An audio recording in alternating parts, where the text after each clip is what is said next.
Halo teman-teman entrepreneur dimanapun Anda berada, hari ini kita akan membahas tentang multi level marketing. Layak nggak sih untuk dijalanin?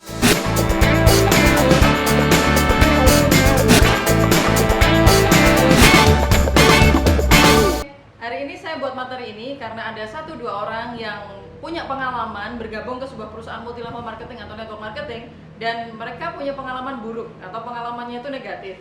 Kemudian dibagikan ke publik secara menurut saya sangat amat subjektif karena mereka hanya menilai dari 1 atau 2 perusahaan saja. Nah, hari ini saya ingin share pengalaman saya dan pandangan saya tentang bisnis multi level marketing atau bisnis network marketing.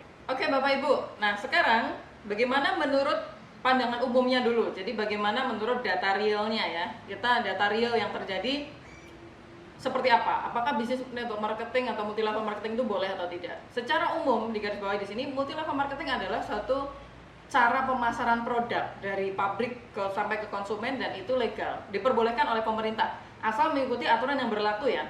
Dia harus punya SIUP-L. Nah, untuk punya SIUP-L ini ada macam-macam yang harus disiapin. Di antaranya yang menurut saya paling rasional ya, produk itu semuanya harus ber-BPOM. Jadi produknya jelas dulu. Jadi produk perusahaan multi level marketing itu memang produknya bagus gitu kan, tidak mengandung zat-zat yang memang itu merugikan tubuh dan lain sebagainya. Yang kedua, yang menurut saya ini juga sangat rasional, aturan pemerintah yang sangat rasional diaplikasikan ke bisnis multi level marketing adalah payout atau pemberian bonus ke lapis bawah itu tidak lebih dari 40%. Jadi perusahaan multi level marketing yang bersaing itu mereka tidak bersaing dari segi bonus karena dibatasi sama pemerintah. Kamu lebih dari 40%, izinmu kami cabut.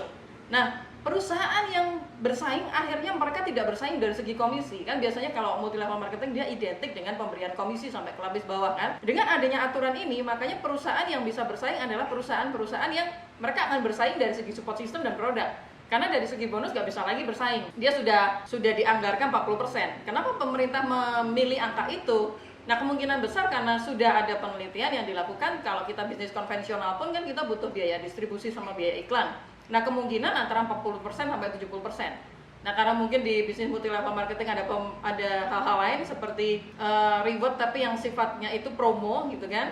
Promo 1 bulan bisa ngejualin sekian produk, bonus produk atau apa gitu. Jadi anggaran yang di marketing plan itu sengaja dibikin 40%. Nah, ini saya rasa adalah syarat-syarat dari pemerintah yang memang sangat rasional diaplikasikan di dalam perusahaan-perusahaan multi level marketing. Tentunya ada beberapa syarat lain yang juga harus dipenuhi.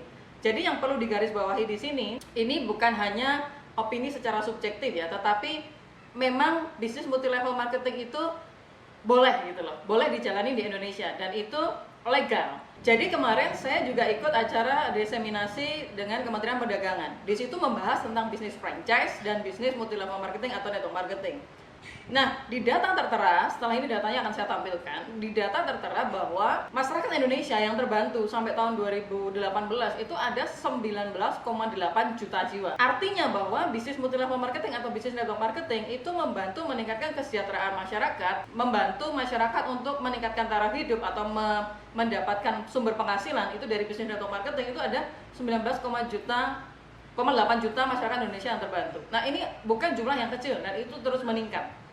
Nah, kenapa bisnis network marketing ini banyak dilirik oleh perusahaan-perusahaan? Karena memang kalau menurut saya pribadi, resiko untuk perusahaan dia mengeluarkan over budget untuk iklan dan biaya distribusi itu sangat kecil. Jadi perusahaan-perusahaan ini semakin banyak yang akhirnya konsepnya dia dalam menyampaikan produk ke konsumen ini menggunakan sistem multi level marketing. Ini kan sebenarnya hanya cara penyampaian produk dari pabrik ke konsumen saja. Ada yang sistemnya konvensional, dia pakai iklan di TV, kemudian dia pakai bayar artis gitu kan. Kemudian sistemnya distributor gede ke agen dan lain sebagainya. Nah, kalau multi level marketing kan sebenarnya pemasaran dari perusahaan langsung ke konsumen, perantaranya itu atau membernya atau mitranya yang mereka menggunakan produknya yang terpuaskan akhirnya akan menjadi bintang iklan atau distributor ke lapis bawahnya, konsumen lapis bawah, kan hanya seperti itu. Jadi pada dasarnya adalah saya ingin menegaskan di sini bahwa bisnis multi level marketing itu boleh legal di Indonesia asal memenuhi aturan-aturan yang memang sudah ditetapkan oleh pemerintah, seperti contohnya SIUP-L, Surat Izin Usaha Penjualan Langsung. Nah, oke, kembali ke permasalahan pokok bahwa ada beberapa orang yang mungkin sudah pernah bergabung ke perusahaan multilevel 1 atau 2 kali, kemudian mengglobalkan. Jadi dia punya pandangan secara global menurut dia yang menurut saya sangat subjektif ya, karena diambil dari sumber satu perusahaan atau 2 perusahaan. Kemudian ada beberapa hal yang dia sampaikan bahwa multilevel marketing itu buruk atau jelek gitu ya. Oke, kita coba untuk melihat pandangannya secara umum dulu. Sekali lagi, bisnis multilevel marketing adalah legal, boleh gitu ya, di Indonesia ini boleh. Nah, sama seperti orang jualan bakso di Indonesia ini boleh nggak sih? Boleh, asal kamu jangan pakai boraks atau cara jualan kamu harus benar. Kan itu prinsipnya ya. Ketika Anda jualan bakso, itu nggak dilarang. Tapi begitu Anda jualan baksonya, Anda bilang itu halal, tapi ternyata Anda pakai daging babi contohnya, nah itu nggak boleh. Anda bisa ditertipin sama Satpol PP ya. Anda bisa berurusan dengan kepolisian kan gitu. Anda bilang itu sehat tetapi pakai boraks, itu nggak boleh. Jadi kalau sampai ada penjual bakso yang di situ ngomong halal, ya ada labelnya halal, ternyata dia pakai daging babi, apakah semua pengusaha bakso yang menjual bakso ini akhirnya harus dilarang? Tidak, itu oknum Bapak Ibu. Oknum. Contoh lagi, kemarin barusan viral ada pedagang bakso yang ngeludahin mangkok pembeli yang katanya itu untuk penglaris dan lain sebagainya. Akhirnya berkasus dengan kepolisian. Nah, kalau terjadi semacam itu, yang salah pedagang baksonya ini atau semua orang jualan bakso ini dianggap salah? Kan nggak bisa begitu, karena itu kan oknum. Ada oknum 1-2 orang yang membuat nama pedagang bakso ini jadi kurang bagus lah. Tapi yang ditindak apakah semuanya? Enggak. Karena banyak juga pedagang bakso yang dia baksonya juga bagus, cara jualannya juga bagus kan gitu. Itu kita berbicara masalah cara menjual dan kemudian zatnya ya. Dia bilang tuh halal, ternyata pakai kandungan babi kan juga nggak boleh gitu kan. Terus kemudian ada yang viral juga, orang jualan ayam goreng ya, ayam goreng, bebek goreng di pinggir jalan, terus nggak cantumin harga, begitu orang mau bayar, 2 potong ayam aja 800.000. Kemudian viral lah, ditertipkanlah dia sama Satpol PP. Nah, kita lihat di sini, yang salah itu semua penjual ayam goreng yang ada di pinggir jalan atau oknum. Jangan mengglobalkan, 1-2 oknum salah bukan berarti semua pedagangnya salah, yang menjual barang tersebut salah, kan gitu ya. Ini menurut pandangan saya secara umum ya. Kemudian balik lagi, kita berbicara tentang bisnis multi-level marketing atau network marketingnya. Ada yang mengatakan gini, bisnis multi-level marketing itu yang dapatkan penghasilan tinggi, itu sebenarnya nggak pernah dapat penghasilan tinggi loh. Itu hanya orang yang dibayar, motivator yang dibayar, tiba-tiba dia dapat penghasilan tinggi. Kalau 1 miliar, 2 miliar hanya untuk ngiming-iming orang lain biar mereka join ke perusahaan tersebut. Ada nggak yang melakukan praktek seperti itu? Saya jawab, mungkin ada, ya kan? Karena saya juga adalah pelaku industri network marketing. Saya dulu menjadi member di suatu perusahaan multi-level, perusahaan network marketing sudah 8 tahun. Dan saya juga menjalankan dari nol, kemudian saya mendapatkan peringkat tertinggi di perusahaan tersebut. Sekarang saya punya perusahaan. Saya punya perusahaan multi-level marketing, punya perusahaan network marketing. Nah, ada nggak pelaku-pelaku yang semacam itu tadi? Saya jawab, kemungkinan memang ada, ya. Tapi tidak semua, Bapak Ibu. Saya punya perusahaan multi-level marketing yang kita jalan itu setelah SIUP-L keluar bulan Juni tahun kemarin, tahun 2019.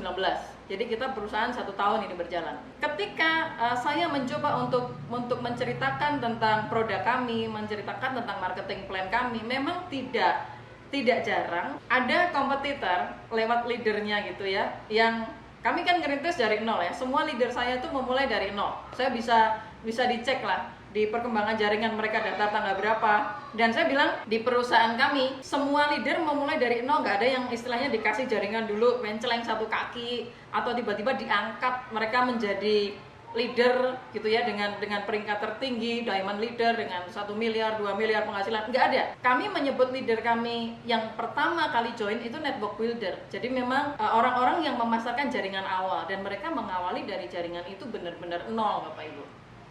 Mereka memulai dari nol. Kami training dulu tentang product knowledge-nya seperti ini loh, marketing plan-nya seperti ini loh. Ayo kita pasarin, kita mulai jual produk ini satu demi satu. Nah, ketika leader-leader ini, network builder ini menjual di lapangan, memang tidak jarang dibandingkan dengan multi-level lain.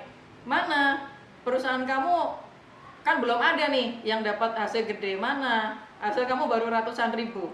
Ada nggak yang seperti itu? Memang ada yang mengatakan semacam itu. Secara logika, saya ini orang matematis, Kalau perusahaan baru ya nggak mungkin lah ada leader yang mendadak dia dapat ratusan juta atau miliaran rupiah, itu tidak mungkin. Karena menjual produk baru itu tidak gampang Bapak Ibu. Bikin brandingnya itu susah sekali, luar biasa. Testimoni belum banyak, kemudian kita benar-benar harus dari orang yang kita kenal dulu, mereka ngerasain manfaatnya, baru berkembang ke 2 reseller, 2 member, 3 member, 4 member, dan lain sebagainya. Tidak mudah untuk membranding suatu produk, apalagi produk baru ya. Kami benar-benar memulai dari kenalan kami yang punya hubungan baik dengan kami. Jadi kami tawarkan produknya dari segi manfaat, begitu mereka cocok kami baru ceritakan tentang marketing plan-nya, dan itu benar-benar Bapak Ibu satu demi satu. Terkadang ketika kami menjumpai kompetitor di lapangan gitu kan, memang pertanyaan ke network builder itu rata-rata ya begitu tadi, hasil kamu udah berapa? Ada nggak di perusahaan kamu orang yang sudah hasilkan sekian ratus juta atau sekian 1 miliar, 2 miliar gitu ya? Iya, jawaban network builder saya gampang, karena memang perusahaan ini awal, nggak ada yang akan dapatkan segitu, uang produk aja tersebar aja belum gitu kan. Nah, di perusahaan saya pribadi menjalankan memang semuanya tuh dari nol, nggak ada istilah leader karbitan atau leader ditunjuk gitu ya, dia motivator diambil, kamu pura-pura dia dapat 1 miliar, nggak ada sama sekali. Praktek itu mungkin dilakukan oleh satu perusahaan atau 2 perusahaan, tapi kita tidak bisa dong globalin semua perusahaan network begitu, karena saya juga kenal beberapa owner, karena kami ada di dalam satu komunitas AP2LI, Asosiasi Perusahaan Penjualan Langsung Indonesia. Saya kenal beberapa owner perusahaan yang memang bagus gitu loh, produknya bagus, cara pemasarannya juga bagus, nggak pernah nipu-nipu. Dia nggak pernah klaim, oh ini perusahaan kami baru jalan 3 bulan udah ada leader nih yang dapat 1 miliar, 2 miliar. Dia nggak pernah begitu, karena dia fokusnya adalah ke manfaat dari produk tersebut. Jadi kalau memang benar ada perusahaan yang membuat seolah-olah ada satu leader yang dia tiba-tiba nih dapat 1 miliar dalam waktu yang singkat, saya yakin perusahaan itu adalah perusahaan yang tidak bisa memasarkan produknya dengan baik. Jadi mungkin produknya tidak punya kualitas, jadi dia harus bersaingnya harus dari segi uang ya, harus dari segi profit, penghasilan begitu. Nah, kemungkinan besar seperti itu. Jadi kalau orangnya adalah orang yang memang mengerti tentang bisnis network marketing, saya rasa dia akan lebih bijak. Jadi tidak mungkin ada istilah 001 gitu ya, ada istilah leader karbitan gitu. Jadi kalau satu perusahaan melakukan itu, jangan diglobalin ke semua. Nah, itu yang pertama. Oke, kemudian yang kedua Bapak Ibu, ada opini yang menyebutkan bahwa di bisnis multi level marketing itu rewardnya diberikan secara kredit. Rewardnya diberikan secara kredit. Jadi, misalkan dapat mobil nih, nggak dikasih uang untuk beli mobil atau tidak dikasih reward mobil secara cash gitu ya, tetapi itu dikreditkan oleh perusahaan, kemudian leader ini nanti setiap bulan harus mencapai target, kemudian dia akan dapatkan uang untuk nyicil mobil tersebut gitu ya. Saya nggak tahu kalau memang ada perusahaan yang menggunakan praktek semacam ini, saya nggak tahu ya. Mungkin juga itu benar, tetapi sekali lagi tidak bisa diglobalkan ke semua. Perusahaan saya baru jalan 1 tahun, dan rewardnya kami memang memberikan reward untuk promo, dan di perusahaan kami memang 1 tahun ini belum ada yang dapat mobil. Mereka hanya dapat motor gitu kan. Itu yang dapat ada 4 orang, nanti bisa dilihat setelah ini.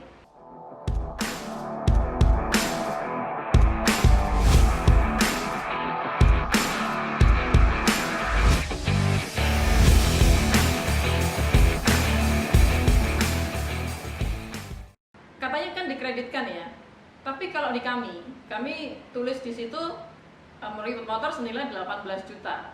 Kalau di kami berikan secara cash. Bapak Ibu bisa cek, ini bukti transfer ke masing-masing orang yang sudah memenangkan reward motor tersebut.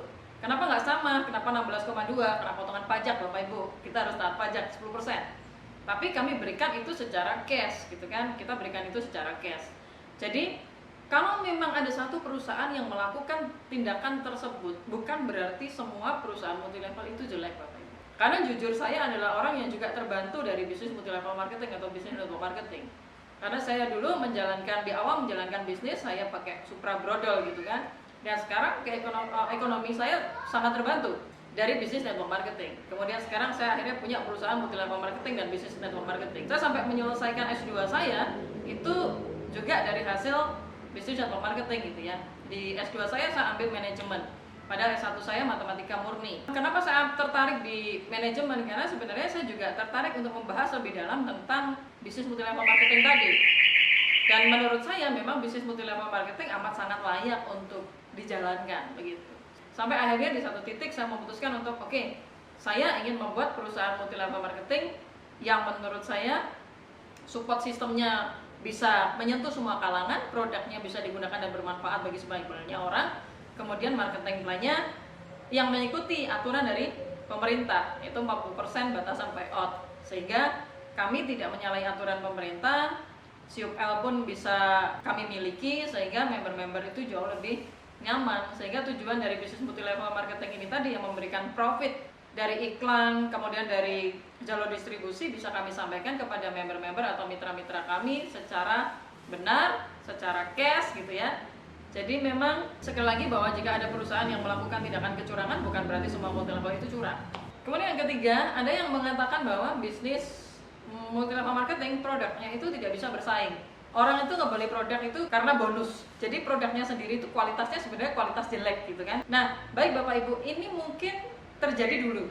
Ini mungkin terjadi dulu ya. Sewaktu pemerintah belum memberikan batasan 40% payout, orang itu memang melihatnya adalah dari segi marketing plan. Jadi orang itu melihat hanya dari segi marketing plan, semakin banyak bonus yang didapatkan, maka semakin banyak orang yang bergabung ke perusahaan tersebut. Akhirnya produk tidak lagi berbicara. Nah, karena pemerintah juga mengamati tindakan tersebut, jadi memang aturan ini sangat bagus sekali. Sehingga ketika ada payout atau aturan 40%, makanya yang berbicara bukan hanya bonus tetapi produk. Produk ini harus teruji kualitasnya, karena kalau perusahaan multi level yang benar, orang itu bisa passive income bukan karena ada member baru, reseller baru, enggak, bukan karena itu. Orang itu bisa berkembang dan stabil omsetnya, stabil penghasilannya karena repeat order. Repeat order adalah pembelian berulang. Lah kalau produknya aja nggak bagus, orang pasti nggak mau dong beli berulang atau beli lagi gitu kan. Nah, jadi di sini yang perlu digarisbawahi, mungkin yang dimaksud adalah produk multi-level marketing itu bisa laku karena ada bonusnya. Kalau dijual secara retail tanpa bonus nggak mungkin laku. Ini mungkin terjadi dulu karena aturan pemerintah sekarang sudah sangat ketat tentang perusahaan multi-level marketing. Karena pemerintah sendiri menyadari bahwa sekian puluh juta loh masyarakat Indonesia ini yang terbantu dari bisnis multi-level marketing. Jangan sampai nama multi-level marketing ini jelek hanya gara-gara orang yang mindsetnya masih money game, kemudian arisan berantai dan lain sebagainya, tapi berkedok seolah-olah itu multi-level. Produknya sembarang lah, cari produk yang jelek lah, kemudian yang penting bonusnya dia bisa kasih gede, biar booming gitu kan, biar orang banyak ikut, 2 tahun kemudian tutuplah perusahaan itu. Jadi di sini saya ingin menegaskan kalau perusahaan itu sudah punya SIUP-L, tentunya produknya itu juga produk yang bagus. Di perusahaan saya sendiri, RO itu jauh lebih banyak daripada penambahan member. Ini real terjadi Bapak Ibu. RO kami, jadi orang yang melakukan pembelian berulang itu jauh lebih banyak daripada perekrutan member atau pendaftaran member baru. Bahkan ada orang ya yang dia nggak suka multi-level marketing itu, dia nggak suka gitu kan. Terus ya mungkin karena mindset yang dulu ya, dia mungkin sudah punya pengalaman buruk gitu ya di yang lalu-lalu dan lain sebagainya. Terus dia tuh nggak suka sama multi-level, sama bisnis network gitu ya. Tetapi dia cobain produknya, seneng, dan repeat ordernya sudah 5 kali Bapak Ibu, satu set. Kebetulan kami kan ada kosmetik, kami juga ada healthy care, vitamin dan lain sebagainya, kami juga ada bio farming, jadi kami juga ada pupuk dan lain sebagainya. Nah, orang tersebut kebetulan membeli produk kami yang kosmetik. Sabun, serum, krim kami dibeli. Sudah 5 kali melakukan pembelanjaan berulang. Setiap bulan dia beli tanpa dia jadi member, karena nggak mau jadi membernya gitu ya. Tapi dia beli produk terus berulang. Nah, itu membuktikan bahwa kalau dia hanya mengejar bonus, nggak mungkin dong dia RO lagi. Tapi karena produk ini manfaat gitu loh, yang dijual ada manfaatnya. Zat-zat yang terkandung di dalam produk tersebut juga premium, makanya dia pakai, mukanya bagus, jadi bersih, jadi bersinar, akhirnya dia beli lagi, repeat order lagi. Harganya juga wajar dibandingkan dengan harga di pasaran yang tidak dijual secara multi level, itu harganya masih masuk, masih bersaing. Karena menurut saya gini ya, kalau kita menjual produk walaupun tidak dengan cara multi level, itu juga butuh biaya iklan yang tidak sedikit loh anggarannya. Oke, misalkan kita menjual produk dengan cara biasa ya, bukan dengan cara multi level. Kita mempasarin secara apa? Online. Kita pakai FB Ads, kita pakai iklan. Itu juga biayanya nggak kecil Bapak Ibu. Kita margin 100.000 lah paling nggak setiap produk itu baru ada profit ya. Karena orang lihat iklan kita belum tentu beli loh. Ya, itu saya pernah mempelajari itu, saya pernah ikut training semacam itu, dan ternyata budget yang dibutuhkan itu sekian ya. Jadi kita ada hitung-hitungan nih berapa kali orang lihat iklan tersebut, kemudian dia baru akan membeli. Nah, itu kan butuh budget yang ternyata tidak sedikit juga yang kita harus siapkan supaya kita bisa ini ya, budget untuk iklan itu kita bisa siapkan dengan maksimal sehingga produk itu bisa kejual. Jadi baik secara multi level atau tidak dengan menggunakan multi level, semua perusahaan pasti membutuhkan iklan. Kemudian membutuhkan biaya untuk distribusi ya, sampai ke lapis-lapis bawah itu kan butuh namanya biaya distribusi. Jadi itu ada 3 hal tadi. Kemudian yang terakhir adalah ada yang berpendapat kalau kita masuk ke sebuah multi level, seolah-olah multi level ini kok bisnis yang terbaik ya, seolah-olah tidak ada bisnis lain yang lebih baik dari multi level. Nah, saya rasa itu kembali lagi ke orangnya ya, karena saya punya 5 leader tertinggi dengan komisi terbesar di perusahaan saya sekarang. Itu satu di antaranya masih berjualan kopi, jadi dia punya kedai coffee shop ya, dia ada karyawan yang mengelola itu semua dan dia masih jualan di coffee shop itu gitu loh. Maksudnya dia punya usaha coffee shop yang masih berjalan, tapi dia juga menjadi leader tertinggi di perusahaan ini. Terus ada juga seorang pengusaha ekspor impor jahe, beliau Bapak Anies Setiabudi. Beliau ini masih dia punya perusahaan loh, perusahaan ekspor impor jahe dia punya, dan dia masih ada link, beliau masih ada link ke luar negeri karena beliau ekspor untuk pengiriman jahe. Cuman kalau orang bertanam jahe itu kan tidak setiap minggu panen gitu kan. Di saat lahannya semua sudah ditanami, beliau menunggu itu panen tuh, beliau jalanin bisnis ini, beliau jalanin dan menjadi salah satu leader juga dengan penghasilan tertinggi. Jadi dari 5 orang leader penghasilan tertinggi saya tuh kebetulan yang 2 masih jalanin bisnis konvensional mereka, dan mereka sudah bertemu bisnis itu sebelum bertemu bisnis network saya ini, dan no problem gitu loh, nggak ada masalah. Jadi kalau dibilang perusahaan multi level marketing mendoktrin mitra-mitranya supaya seolah-olah memang MLM yang terbaik, saya rasa nggak gitu juga. Kalau kami di perusahaan itu, kami menekankan pada manfaat produk, kami menekankan pada cara penjualan. Tapi kalau untuk mindset seseorang itu sebenarnya tergantung orang tersebut ya, terserah orang tersebut juga. Kami juga tidak melarang orang menjalankan bisnis konvensionalnya, atau misalkan beliau berprofesi sebagai seorang guru, kami nggak minta beliau keluar. Misalkan beliau bekerja menjadi manajer di suatu instansi gitu ya, kami nggak minta beliau keluar loh. Jadi rata-rata orang yang menjalankan bisnis network marketing itu mereka jalan dulu sambil bisnisnya dijalankan gitu ya. Begitu nanti misalkan profitnya yang ini lebih gede, nah itu keputusan mereka mau tetap jalanin 2 bisnis konvensionalnya kemudian jalanin bisnis networknya, atau fokus ke sini, itu keputusan mereka. Dan itu kita nggak bisa melarang untuk orang menjalankan bisnis konvensionalnya, atau kita nggak bisa melarang mereka meninggalkan bisnis konvensionalnya atau hanya fokus ke bisnis networknya saja. Itu nggak bisa gitu juga gitu ya.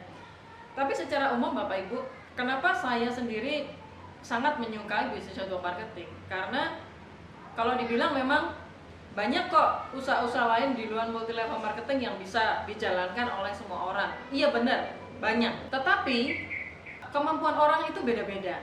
Seperti Bapak Ibu mungkin pernah baca buku namanya Personality Plus. Di situ dibahas ada 4 karakter, sanguin, koleris, melankolis, pragmatis gitu kan. Ada orang yang mentalnya bagus, ada orang yang mentalnya biasa-biasa aja, atau dia selalu butuh pendampingan gitu kan. Oke, memang banyak bisnis yang bisa dijalankan di luar sana, banyak sekali. Tapi suatu penelitian dilakukan, ternyata dari 100 pengusaha baru yang bisa bertahan sampai 1 tahun, itu hanya 20%. Dari 20% ini yang bisa bertahan sampai 5 tahun, jadi bertahan sampai tahun ke-5, itu hanya 4 orang. Jadi dari 100 yang bisa sampai 5 tahun hanya 4. Kenapa? Satu, mereka nggak punya mentor, dia harus trial error, tiba-tiba cobain cara jualannya salah. Kita tuh nggak bisa tanya gitu loh. Kalau kita bisnis konvensional, kita nggak bisa tanya ke orang yang konvensionalnya udah gede. Contoh, saya mau bikin warung bakso, saya tanya sama pengusaha bakso yang udah laris gitu, apakah dia akan kasih tahu ke saya apa bumbunya, bagaimana rahasianya, bagaimana pemasarannya? Nggak akan kan, karena kami akan jadi pesaing. Nah, ini adalah kelemahan bisnis konvensional. Bisnis network marketing, kelebihannya adalah di mentoring. Jadi kalau orang nggak bisa dagang, nggak bisa jualan, itu dikasih tahu bagaimana caranya.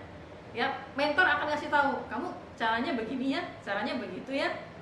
Nah, berbeda dengan bisnis konvensional yang kita memang harus fight sendirian. Saya pernah dulu punya bisnis distro, ada 2 cabang. Waktu saya masih kuliah S1 di Matematika MIPA. Waktu saya bikin bisnis distro, pernah suatu ketika BEM UNS itu ya, itu ada membeli jaket itu sekitar 250 jaket. Dia sistemnya lelang, siapapun boleh presentasi, nanti dia akan pilih. Nah, saya ikut dalam presentasi tersebut. 2 orang rival saya, ceritanya ada 3 nih Bapak Ibu yang lolos setelah kami kirimkan berkas, lolos untuk presentasi ke mereka tuh ada 3 distro yang dipilih. Yang 2 ini memang distro yang sudah ternama sekali. Mereka datang aja sudah bawa mobil Bapak Ibu. Saya zaman itu datang masih pakai Supra brodol. Supra saya aja dulu saya kasih brojong untuk angkut kain gitu. Saya kehujanan lagi, gitu ya. Kalau orang yang mentalnya nggak bagus gitu kan, presentasi 2 orang nih udah pakai mobil gitu kan, terus nggak kehujanan. Saya distro baru, kemudian datangnya kehujanan lagi, baju basah gitu.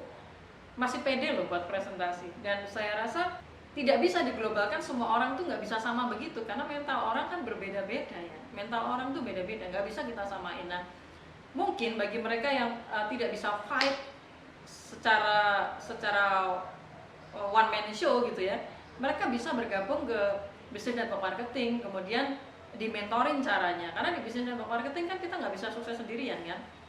Misalkan nih, kita pengen dapatkan hasil yang gede, caranya gimana nih? Kalau kita pengen dapat hasil yang gede ya gimana caranya omset kita ini gede. Contoh kalau di bisnis konvensional, kalau seorang sales itu kan dapat dari hasil penjualan. Ketika dia pinter, kemudian hasil penjualannya bagus, perusahaan melirik dia, dikasih reward kan boleh juga, asal tidak merugikan perusahaan. Kasih reward nih, begitu ini orang ini bagus, bisa ngajarin teman-temannya, dia diangkat jadi manajer area misalkan. Dia bertanggung jawab pada omset satu kota atau satu wilayah. Nah, dia ini tanggung jawabnya lebih besar, tapi hasilnya kan pasti juga lebih banyak, karena omset satu area ini juga adalah omsetnya dia. Nah, sama seperti bisnis network marketing atau multi level marketing, ketika satu orang bisa mendidik banyak orang di bawahnya sehingga tercipta omset bagi dirinya, ya omset bagi dirinya yang begitu besar, secara otomatis penghasilan orang itu akan naik dari penjualan yang terjadi di jaringan ini. Jadi sama aja sebenarnya sih dengan bisnis konvensional. Baik teman-teman semua, Bapak Ibu Saudara sekalian yang menyaksikan video ini, saya yakin bahwa video ini bisa menjadi second opini ya, second opini, sehingga Bapak Ibu itu dalam mengambil suatu kesimpulan tentang bisnis multi level marketing atau bisnis network marketing itu tidak hanya dari satu sudut pandang yang itu sifatnya sangat subjektif.